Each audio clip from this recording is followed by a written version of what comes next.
প্রতি পিস ফুলকপি আমাদের জমি থেকে 15 টাকা পিস খরচ হয়। আর এই ফুলকপিগুলো এখন মাত্র 3 থেকে 4 টাকা বিক্রি হচ্ছে। আর এই জমি থেকে কেটে এগুলো রাস্তায় গাড়িতে লোড করতেই কিন্তু 5 টাকা করে খরচ হচ্ছে।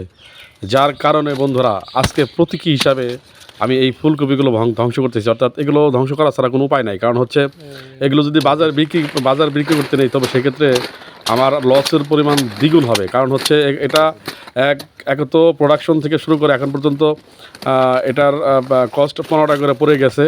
আবার এটা যদি আমি জমি থেকে কেটে বাজার পর্যন্ত নিতে গেলেও কিন্তু প্রতিটা কপিতে 5 টাকা পিস খরচ আছে, কিন্তু প্রতিটা পিস কপি আমি 3 টাকা করে দাম পাচ্ছি। যার কারণে কিন্তু বন্ধুরা এই কপিগুলো ইচ্ছা করলেও আমি জমি থেকে কেটে বিক্রি করতে পারতেছি না। ধন্যবাদ। আসসালামু আলাইকুম বন্ধুরা, আমি বশির আহমেদ। এই সিজনের একটি ফুলকপির জমি থেকে আপনাদের সবাইকে স্বাগত জানাচ্ছি।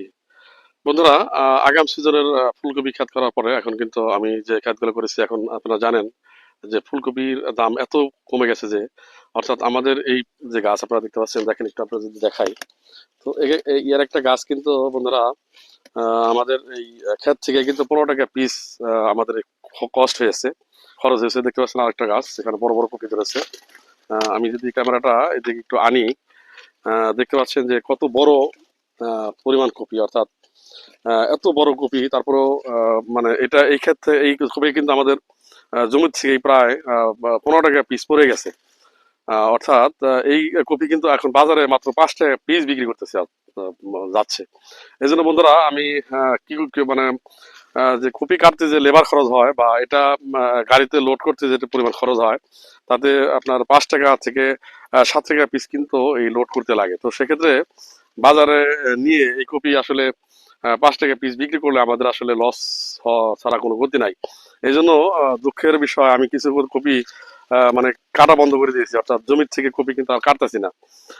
না না কেটে জমিতেই এগুলো নষ্ট করে দিচ্ছি। কারণ হলো বন্ধুরা আসলে কৃষিকাজ একটা জুয়া খেলার মতো। যারা আমরা কৃষি আবাদ করি, বিশেষ করে সবজির আবাদ, ফুলকপির আবাদ, তো সেক্ষেত্রে আমাদের আসলে দুঃখের সীমা থাকে না যদি এই কপি কেউ না নেয়। বন্ধুরা আসেন, আপনারা একটু যদি দেখায় আর একটু ভালো করে ক্লোজ করে, যে আসলে কত সুন্দর কপিগুলো হয়েছিল।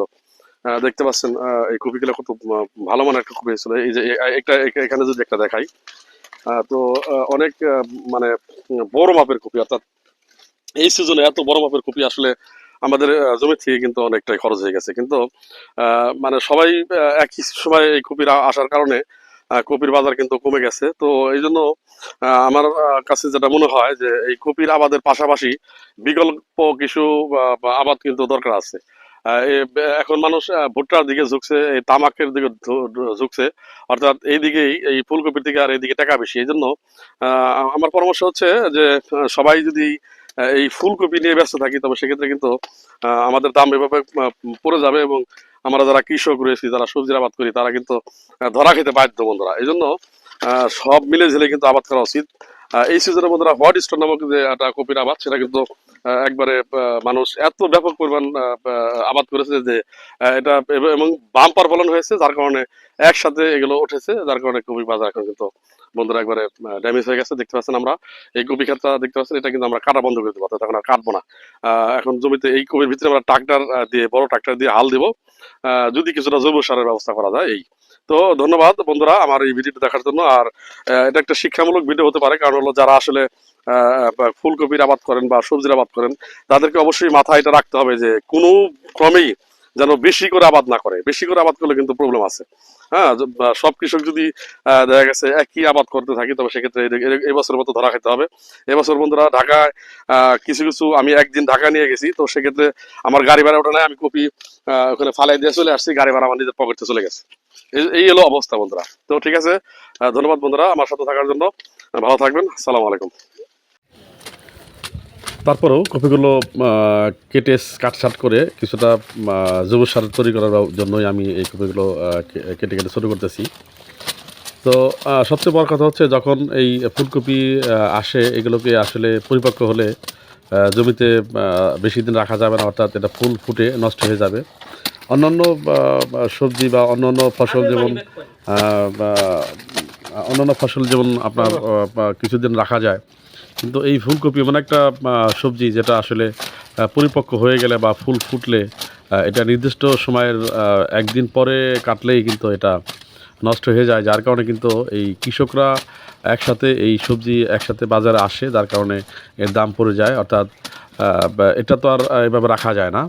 তো যদি আমাদের এই অঞ্চলে আসলে এই কোল্ড স্টোরের ব্যবস্থা থাকতো, তবে এই সমস্যাগুলো হতো না। অর্থাৎ যখন দাম পড়ে যায় তখন কিন্তু এগুলো আমরা কোল্ড স্টোরে রাখতে পারতাম।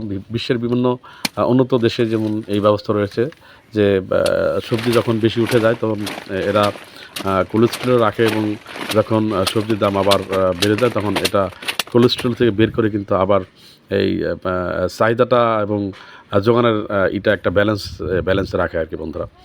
তো আমাদের বাংলাদেশ যেহেতু একটি কৃষি নির্ভর দেশ, এই দেশের কৃষকদের প্রতি সরকারের একটা দায়িত্ববোধ আছে। তো সেই ক্ষেত্রে যদি সরকার মনে করে যে অর্থাৎ বাংলাদেশের কোন কোন অঞ্চলে সবজি সবচেয়ে বেশি হয়, বা আগাম থেকে শুরু করে লাস্ট পর্যন্ত যে সবজিগুলো হয়, যেখানে কোন কোন অঞ্চলে এই সবজিগুলো বেশি হয়, সেখানে কিন্তু আসলে অঞ্চল ভেদে যদি কোল্ড স্টোরেজের ব্যবস্থা করে, তো সেক্ষেত্রে একদিকে যেমন কৃষক বাঁচবে, অন্যদিকে তেমনি কিন্তু যারা সাধারণ ভোক্তা, যারা আমরা কিনে খাই, তারা কিন্তু এটার সুবিধা ভোগ করতে পারবে।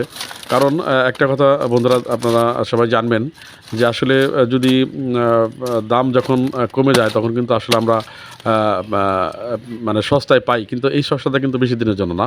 অর্থাৎ এখন যে কপিগুলো উঠতেছে আপনারা দেখতে পাচ্ছেন, এই দামটা কিন্তু বেশি দিন যে কম থাকবে তা না। অর্থাৎ এই কপিগুলো যখন বাজার থেকে আউট হয়ে যাবে তখন কিন্তু আবার দাম বেড়ে যাবে। ধন্যবাদ বন্ধুরা ভিডিওটি দেখার জন্য।